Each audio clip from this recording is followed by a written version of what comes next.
queridos, diz assim, Gênesis 25, versículo 21 a 26. Aleluia, Senhor.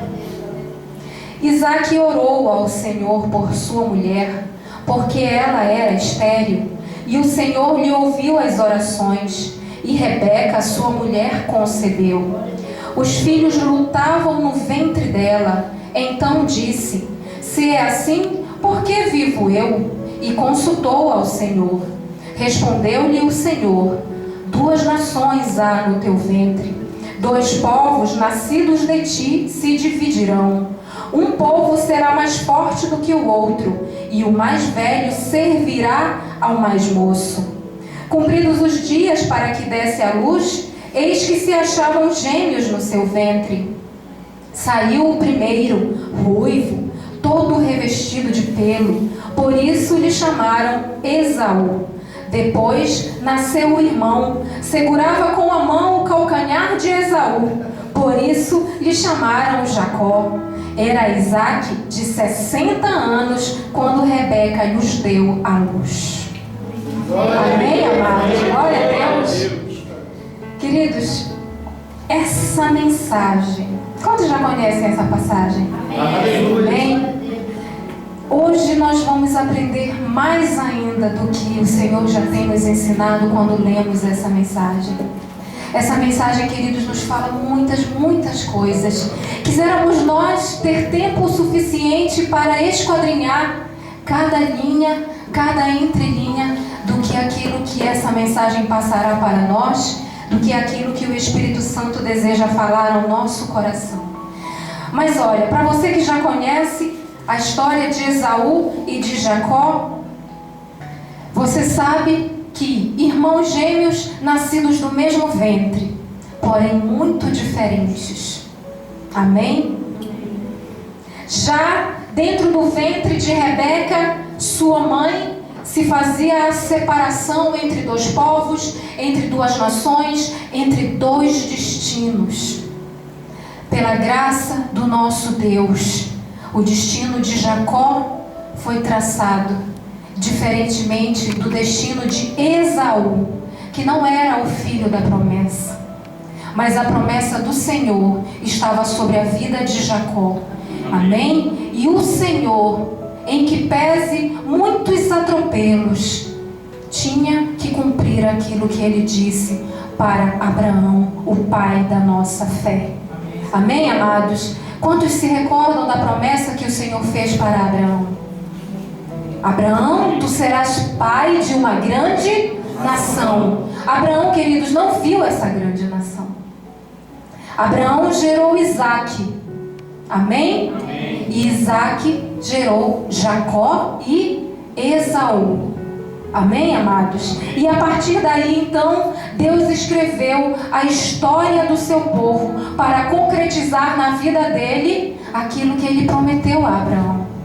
Amém, queridos? Nós já vimos aqui em outras passagens bíblicas e já aprendemos que aquilo que o Senhor promete nas nossas vidas, ele cumpre. Passados anos, passados meses, passados apenas alguns dias, passadas apenas algumas horas, o Senhor irá cumprir. Amém? Mas olha, queridos, quando Deus prometeu aquilo a Abraão, ele não disse assim: olha, Abraão, tu vais logo ver a promessa que eu estou te fazendo cumprida na tua vida. Não, queridos, ele apenas disse: Abraão, tu serás pai de uma grande nação. Aleluia. E isso aí, olha, as palavras do Senhor foram percorrendo anos e anos para que a promessa do Senhor fosse cumprida na vida daquele povo. E quem é, querido? Quem é o receptor? Quem é que recebeu essa promessa que foi feita há muitos e muitos anos atrás, antes da vinda do nosso Senhor Jesus Cristo? Quem é o Israel do Senhor na nossa atualidade? Somos eu e você, querido. Nós recebemos, nós somos essa grande nação que Deus prometeu a Abraão. Amém, amados? Nós somos a descendência que viu a promessa ser cumprida. Amém? Creio que se Abraão pudesse nos ver, ele estaria muito, muito feliz por ver que um dia o Senhor realmente cumpriu o que prometeu a ele. Mas creio também, à luz da Bíblia Sagrada, que ele morreu acreditando naquilo que aconteceria. Amém, queridos? Tanto é que foi chamado de pai da fé, porque recebeu uma promessa e não a viu sendo cumprida. E quando não vemos, só nos resta acreditar. E a palavra do Senhor diz o que, queridos? Bem-aventurados os que não viram e creram. Aleluia. Nós não vimos Abraão, nós não vimos Isaac, nós não vimos Jacó, não sabemos quem foi Esaú, nós não vimos Jesus, não vimos o Senhor Jesus ir para a cruz do Calvário, mas nós cremos. Amém, amados? Nós cremos que um dia ele viveu e nós cremos que ele ainda vive e reina para todo sempre na nossa vida. Amém, amados? Então, a partir daí, olha, queridos, se traçou um caminho. E pela leitura da Bíblia Sagrada, você que já conhece vai se lembrar, você que ainda não conhece, você vai conhecer. Esaú tomou um caminho diferenciado daquele traçado por Deus. O povo de Deus, amado, a exemplo dos nossos dias, e essa promessa e essa ordenança do Senhor, ela não encerrou e ela não foi vedada, ela não foi cancelada. O povo de Deus tinha sim que se relacionar com pessoas da mesma estirpe. Amém, amados? Todos nós já sabemos isso. Quem era hebreu tinha que casar com alguém que era também do mesmo povo.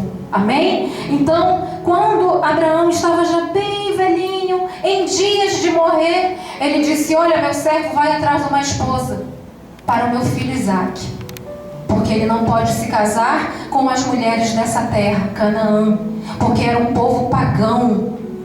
E Deus havia feito uma promessa. E se Isaque casa com uma mulher pagã, a promessa correria o risco de não ser cumprida, de ser atropelada. Então Deus proveu todos os passos da vida de Abraão e proveu todos os passos da vida de Isaque. Amém, amado? Aí Isaque casou com uma mulher que era da mesma estirpe dele.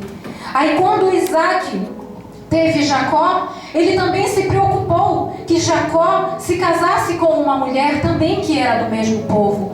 Mas ele também se preocupou que Esaú casasse. Porém, Esaú não fez isso.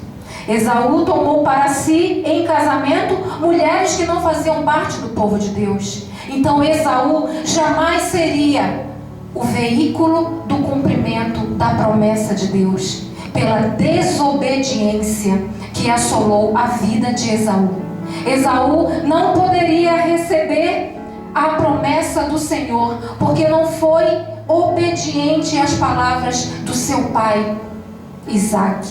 Porém, Jacó já foi ao contrário. Isaque chamou Jacó e disse: meu filho, vai e casa com alguém do nosso povo. E assim fez Isaque. E assim fez Jacó, melhor dizendo. Jacó foi e casou com essa mulher, que era sua prima, Rebeca. E Rebeca então engravidou. Amém, queridos? Amém. Todos estão compreendendo? De modo que a promessa que o Senhor fez, olha, ela caminhou em um caminho reto, apesar de que Esaú tentou desviá-la. E Esaú teve que, promessa do Senhor cumprida na vida dele. E para que hoje eu e você pudéssemos estar sentados aqui, eu aqui pregando a palavra do Senhor e você sentado aí recebendo a bênção do Senhor Jesus. Querido, nós sempre temos que nos lembrar que para nós chegarmos a um caminho, para nós chegarmos a um determinado caminho, muitas coisas acontecerão. Você sempre tem que ter em mente algo que é certo na vida do cristão: nada virá fácil para as nossas mãos. Amém, queridos? Se queremos um emprego, nós temos que batalhar muito. Mas aquele que é ímpio, ele chega lá e aplica uma mentira e pronto, a vaga já é dele. Mas nós que somos cristãos, nós chegamos lá e conversamos e falamos a verdade, e muitas vezes ouvimos assim: não, esse emprego não dá para você. Eu vou precisar de você de madrugada. Esse emprego não dá para você. E muitas outras coisas vêm acontecer. Isso é apenas um exemplo. Isso é apenas um exemplo, querido, daquilo que nós cristãos passamos. Olha, Jacó passou por muitas coisas. E para ver a promessa do Senhor cumprida, para atingir o objetivo de Deus, Jacó teve até que mentir. Amém, amados? Por que ele teve que mentir? Quem nasceu primeiro pela leitura da palavra de Deus? Esaú. Esaú foi tirado primeiramente do ventre de Rebeca, amém? Amém. E quando tiraram Esaú, quem era que estava ali, olha, no calcanhar de Esaú? Jacó, dizendo, olha, não vai, eu que tenho que ir primeiro, fica aí. Mas Esaú foi tirado primeiro, então ele recebeu um direito, o direito da primogenitura. E o que significa isso? O direito da primogenitura significa que o primogênito tem mais vantagens. Significa que o primogênito vai receber em dobro a herança. Significa que o primogênito ele vai dar seguimento àquilo que é necessário dar naquela família, né? Mas o que aconteceu? Quando Esaú se enveredou por outros caminhos, casou com mulheres que não eram do povo de Deus, Rebeca abriu seus olhos. Olha, meu filho Jacó, o teu pai já é velhinho, ele já nem enxerga mais. Mas antes dele morrer, você vai preparar uma comida para ele. Ou melhor, a própria mãe preparou. Você vai chegar lá e vai entregar para ele. E quando ele perguntar, quem és tu? Você vai dizer, eu sou Esaú. E assim Jacó procedeu. A mãe preparou lá, segundo a Bíblia, um cozinhado, né? Preparou uma comida gostosa lá. E aí colocou uma pele de cabrito, de ovelha em Jacó, porque Esaú era muito peludo, né? Então o pai ia desconfiar quando pegasse aqui, né, em Esaú. Aí ela disse, não, tu vais colocar uma pele e quando teu pai te pegar, ele vai pensar que é Esaú. Aí quando Isaac já, né, ali sem conseguir ver direito, quem és tu? Ele disse, eu sou Esaú, teu filho. Aí, tu preparaste a comida que eu te pedi? Está aqui, papai. Preparei. Então, Isaac, já muito velhinho, né, começou a comer, depois começou a pegar, né, em Jacó e disse, é o meu filho Esaú? Ele disse, sim, sou eu, Esaú. Então, o que foi que Isaac fez? Isaac abençoou Jacó, dando a ele todos os direitos da primogenitura, né? E o que aconteceu? Quando Esaú chegou lá, com aquele banquete para o pai, né? Dizendo, olha pai, está aqui o teu banquete, eu trouxe, agora me abençoa. Ele disse, meu filho, quem foi que veio aqui? Aí ele disse, o Senhor entregou a minha bênção para Jacó. Jacó roubou a bênção do seu irmão Esaú. Queridos, é estranho como às vezes as coisas acontecem para que a promessa de Deus se cumpra na minha vida e na sua. Será que Deus disse assim, olha Jacó, tu vais mentir, tu vais enganar o teu pai? Não, meu amado, não. Deus não aprova esse tipo de conduta. Porém, foi a única forma que Jacó viu ou encontrou de ter o direito de primogenitura e prosseguir com a promessa? Amém. Quem somos nós para julgar? Deus é que sabe. O final é que é bonito. O final é que é bonito. Sabe qual é o final? É ver a mim e ver você no caminho de Deus. Amém? É ver você como uma grande nação, fazendo parte da grande nação que o Senhor prometeu a Abraão. Amém, amados? Será que se Esaú tivesse recebido aquela promessa, será que a salvação teria sobrado para nós? Não sabemos. Creio que não. Mas a palavra de Deus também diz, queridos, que os planos do Senhor não podem ser frustrados. Então, olha, aconteça o que acontecer na minha vida e na sua vida, os planos do Senhor, meu amado, minha amada, não vão ser frustrados. Aquilo que o Senhor prometeu a mim, prometeu a você, olha, seja lá o que for, eu digo para você nessa noite, Deus vai cumprir. Porque quando você lê toda essa história e quando você vê o que Jacó fez, você se espanta e você diz assim: Senhor, eu creio que tudo aquilo que tu prometeste na minha vida, mesmo estando acontecendo isso, mesmo estando acontecendo aquilo, eu creio, Senhor, que tu vais cumprir. Amém? E foi exatamente isso que aconteceu.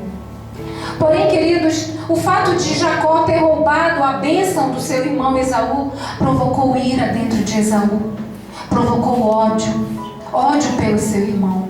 Então Esaú prometeu matá-lo e disse assim com ele mesmo: olha, o meu pai já está velho, quando ele apagar os olhos eu vou matar meu irmão Jacó. E a mãe, Rebeca, sabendo dessa situação, disse: Jacó, tu vai ter que ir embora daqui, meu filho, até acalmar o coração do teu irmão. Só que ela não sabia, querido, é que passariam-se anos para o coração de Esaú se acalmar. E Jacó então teve que fugir. Jacó fugiu, viveu errante, andando em caminhos. Mas, querido, olha, à luz da palavra de Deus, aonde aquele homem chegava, ele glorificava a Deus. Amém? Aonde ele chegava, ele de uma pedra erguia um altar e colocava lá: é o único Deus verdadeiro. Aleluia. Ele nunca deixou, querido, mesmo na sua fuga, ele nunca deixou de agraciar, ele nunca deixou de glorificar a Deus. Ele caminhou passo a passo, lado a lado com o Senhor Deus. E esse foi o segredo de tudo que aconteceu depois. Olha, Jacó foi um homem tão próspero, tão próspero. Ele se casou com mulheres sim, Lia, né? Casou-se com a esposa, eram irmãs, trabalhou para o sogro. E olha, Deus foi com ele em todos os momentos. Ele prosperou. Aonde ele chegava, o rebanho se multiplicava. O sogro dele começou a olhar e dizer: não, esse homem está multiplicando. Não, meu rebanho está menor. Vou lá fazer um acordo com ele. Fazia o acordo. Jacó fazia o voto com o sogro e Deus aumentava o rebanho de Jacó. Aleluia. Deus estava com ele em todos os momentos, queridos. Sabe por quê, querido? Porque ele não se apartou dos caminhos do Senhor. Porque não foi a fuga que fez com que ele dissesse assim: ah, não, eu vou me embora para cá, eu não quero nem saber dessa promessa, eu não sei de nada disso. Não. Ao contrário, ele continuou chamando o Senhor para a vida dele. Ele até brigou com o anjo de Deus. Ele disse: olha, enquanto tu não derramar a tua bênção em mim, eu não vou te largar, não. E ele contendeu com Deus. Aleluia. E ele viu face a face o Senhor. Aleluia. Até que hoje os israelenses, propriamente ditos, aqueles que moram lá em Israel, eles não comem essa parte aqui da carne do animal, porque foi aqui que o anjo machucou Jacó. Amém? Nesse nervo aqui do quadril e da coxa. E Jacó saiu daquele encontro ali mancando. E ele ergueu um altar ao Senhor Deus ali. Aleluia. Porque Deus abençoou ele naquele lugar. Amém, amados? Mas olha, ele dizia consigo mesmo: mas eu não quero ficar mais distante do meu irmão. Não, eu quero voltar. Não, mas eu vivo fugindo. E é aí que entra, querido, o que nós tanto temos que aprender hoje, com essa mais uma lição que o Senhor quer nos ensinar hoje. Jacó fugia do seu problema. Jacó correu do seu problema. Jacó não ficou, Jacó não enfrentou, né? Jacó viveu errante. Depois Deus foi com ele, prosperou ele. Mas ele tinha um amargor no coração, a amargura de alma, porque o seu irmão o odiava, porque o seu irmão prometera lhe matar. E aquilo incomodava a cada dia que passava na vida de Jacó. E eu pergunto para você: quem de nós consegue viver com tantos bens, com tanta prosperidade, mas com o medo no seu interior, com o medo, com a mágoa, com a raiva, com o temor? Outro dia, queridos, eu estava conversando com alguém e a pessoa disse assim: a senhora ouviu a declaração da Xuxa? Eu disse: não ouvi. Ela disse assim: tenho tanto dinheiro, mas não sou feliz. Jacó tinha muitos bens, muitas posses, terras, onde ele chegava, prosperava. Ele já não tinha mais como ficar ali com o seu tio, porque era muito gado de um lado, muito gado do outro, muita terra. Ele tinha que seguir o seu caminho. E ele não era feliz, porque ele sabia que a hora que ele pisasse na terra onde estava o seu irmão iria matá-lo. E aí, o que é que Deus disse para ele? Deus não disse assim: olha, Jacó, vai lá que eu vou te dar todas as estratégias de guerrilha. Olha, Jacó, eu vou te dizer exatamente o que tu vais falar. Olha, tu vais falar isso e isso e isso para o teu irmão Esaú e tudo ficará bem. Não, querido. Muitas vezes Deus não trabalha assim diante dos nossos problemas. E nós temos que aprender essa noite com essa lição. Muitas vezes, amados, nós esperamos, olha, nós sentamos e esperamos assim, olha, oh Senhor, vou me sentar aqui e o Senhor vai resolver todos os meus problemas. Amém. Mas infelizmente não é isso que acontece. Às vezes Deus luta conosco para que não resolvamos logo os nossos problemas. Sabe por quê, queridos? Porque Deus quer nos ensinar na resolução dos nossos problemas. Amém, amados? Sabe por quê, queridos? Porque quando está muito fácil para nós, que coisa, está tão fácil para mim resolver esse problema, eu posso encontrar um leão, eu posso encontrar um gigante, isso aí não vai me abater. E não é assim, querido. Às vezes nós temos que travar uma luta contra o leão e contra o gigante, para aprendermos a sair dela e para aprendermos a não entrar mais nela. Porque muitas coisas acontecem conosco por causa das nossas próprias atitudes. Jacó era o herdeiro da promessa, amém, mas ele enganou, ele iludiu, ele mentiu e ele colheu a consequência do seu próprio ato. A exemplo de todos nós, plantamos e colhemos. E muitas vezes murmuramos: Senhor, por que isso está acontecendo na minha vida? Senhor, manda logo um raio e me mata. Me tira da face dessa terra. A gente faz igual Jonas, né? Que se sentou lá embaixo da árvore, né? E disse: eu vou ficar aqui que eu vou morrer aqui embaixo hoje. E Deus olhando para ele, né? Fez crescer lá uma planta que cobriu ele e ele não conseguiu morrer. Sabe por quê, queridos? Porque não é isso que o Senhor quer para nós. Ao contrário, o Senhor Jesus nos deu vida e vida em abundância. E é assim que Ele quer que nós vivamos. Porém, amados, muitas vezes nós, a exemplo de Jacó, também plantamos aquilo que não devemos plantar. Aí quando nós começamos a colher, nós achamos que Deus não está conosco. Nós achamos que todos nos abandonaram. Miserável que sou. Estou nesse sofrimento e não consigo sair dele. Mas quem foi que provocou tanto sofrimento assim? E quando nós olhamos para trás, onde está a humildade para saber que nós erramos? E onde está o reconciliar na presença de Deus? E onde está o pedir perdão na presença de Deus? E nós vamos ver, queridos, olha como é que Jacó se saiu dessa situação que ele mesmo criou. Ninguém criou isso por ele. Foi ele quem criou. Foi ele que quis o direito de primogenitura.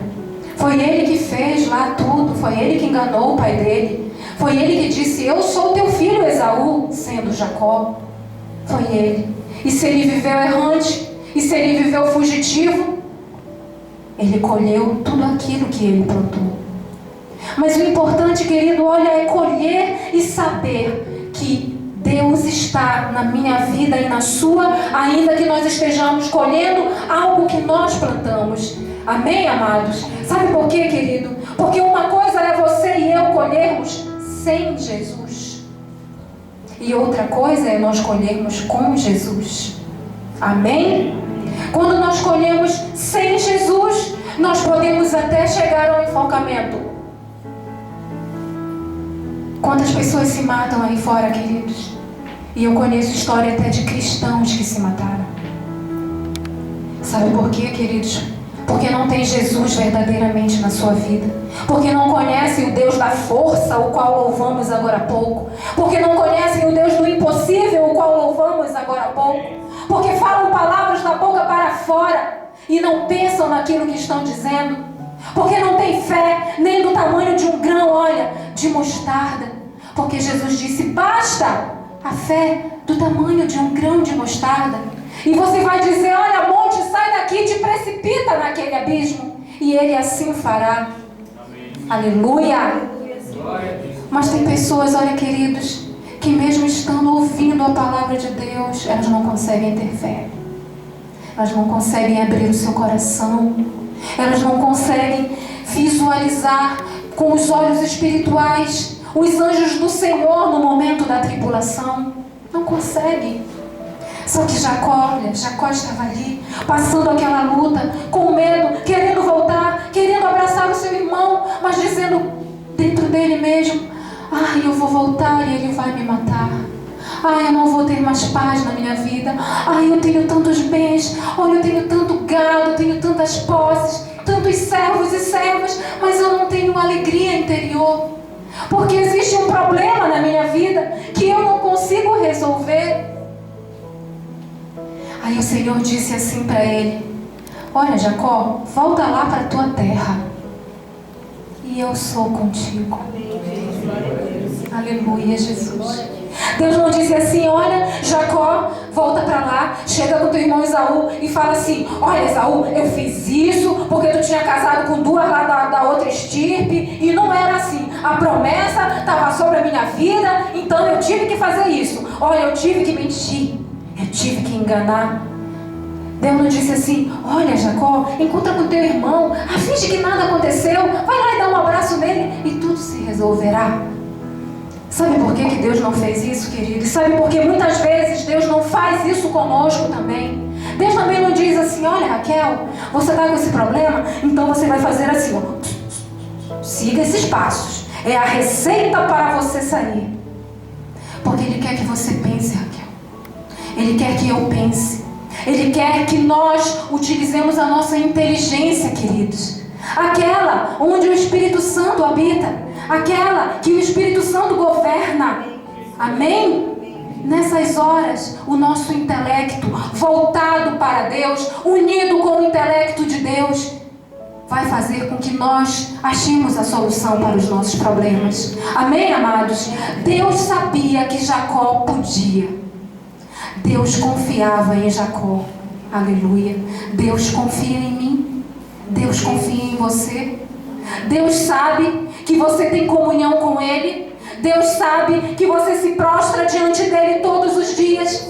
Deus sabe que você pede a Ele sabedoria. E para que eu peço tanta sabedoria ao Senhor, se no momento que a tribulação vem, eu não consigo resolver, eu não consigo visualizar, eu só consigo ver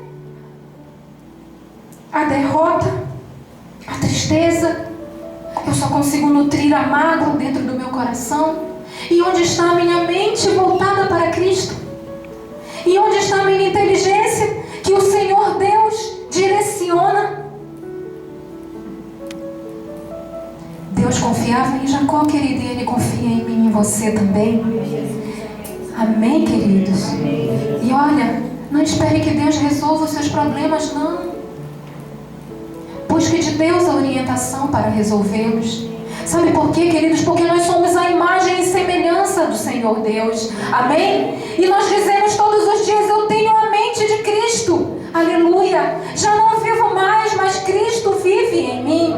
Aleluia. E como é que chega na hora da tribulação, querido? Eu quero chutar o balde, eu chuto o pau da barraca, eu não quero mais saber de nada, eu dou as costas, eu prefiro fugir do que encarar que eu tenho um problema e que eu preciso ficar e eu preciso resolvê-lo.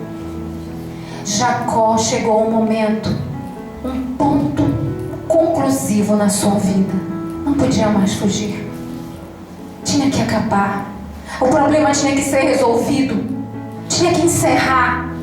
E assim também nós chegamos a esse ponto. E muitas vezes, sabe, queridos, às vezes nós arrastamos o problema junto conosco. E nós vamos andando e ele vem atrás de nós. E nós damos um passo para cá e ele também vem. E nós vamos para ali e ele também vai. Porque nós não queremos nos livrar dele. Porque para nós é bom dizer assim: olha, você está bem? Não, eu tenho um problema. Mas onde está, querido, a nossa comunhão com Deus?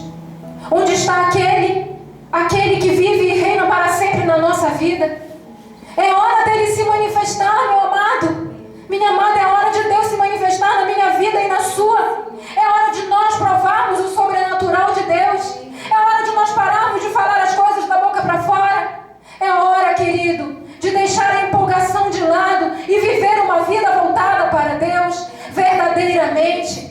Sabe por quê, querido? Quando eu e você vivemos uma vida voltada para Deus, é para a glória de Deus, sim, mas é para o nosso benefício.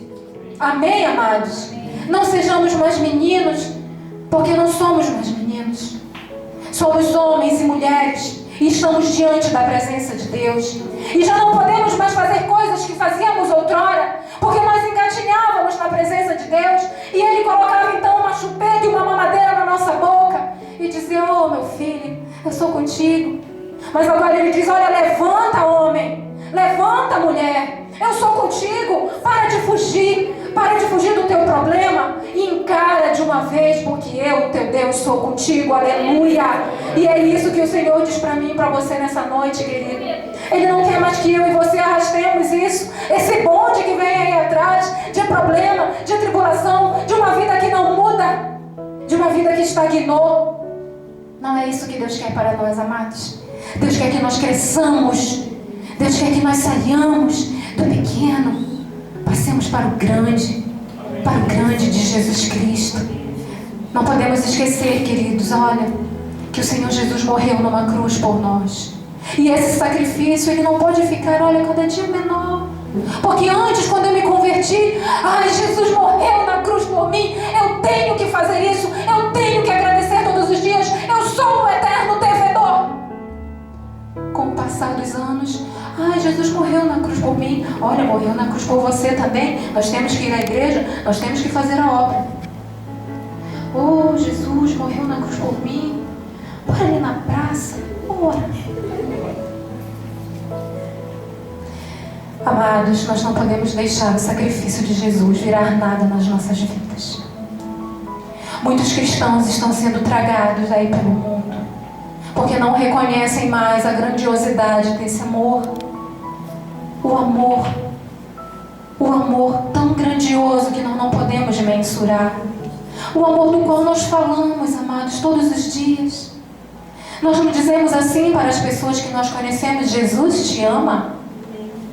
E qual é o tamanho desse amor?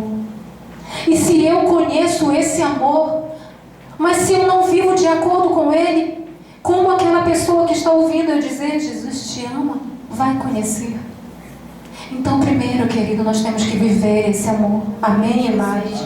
Nós temos que vivenciar nas nossas vidas. Nós temos que tirar ele dali, olha, daquele livro da verdade, e começar a colocar isso na nossa vida. Amém? E começar a praticar isso nas nossas vidas, queridos.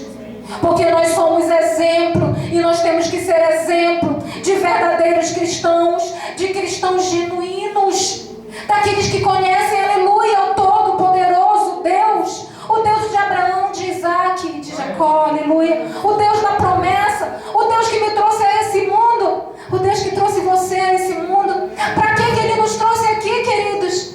Para quê? O Senhor nos quer para Ele, mas Ele também quer nos usar. Nós cantamos agora há pouco: usa-me, Senhor, aleluia. Meu amado, minha amada, mas quando nós abrimos a boca e dizemos: usa-me, Senhor, nós temos também que ter o discernimento da importância de dizer: usa-me, Senhor. Porque quando você estiver lá, olha, na fila daquele banco, e o Senhor disser assim: olha, prega o meu evangelho para esse que está aí na tua frente, o que é que a gente vai fazer, querido? A gente vai fazer igual Jacó, que fugiu para não enfrentar o seu problema.